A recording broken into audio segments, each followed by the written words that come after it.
Hello दोस्तों, राधे राधे। मैं माला प्रजापति हमारे यूट्यूब चैनल में सभी दर्शकों का स्वागत करती हूँ, अभिनंदन करती हूँ।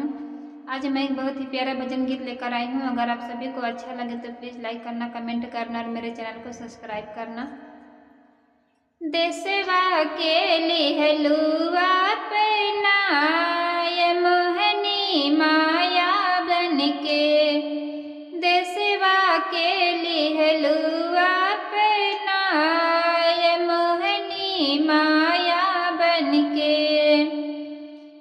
काल युग में सीता बन के राम जी के महल माया, काल युग में सीता बन के राम जी के महल माया, रावण के दिहलु मारे वाय मोहनी माया बन के,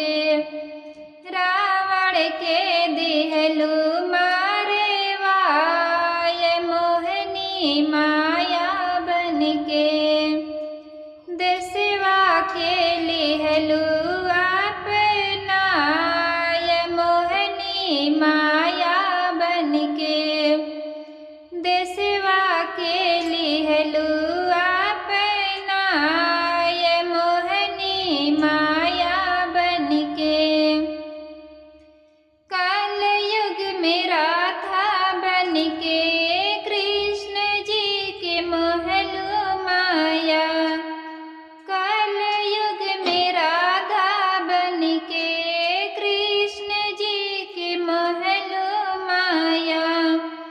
कंस के दिहलु मारे वाय मोहनी माया बन के,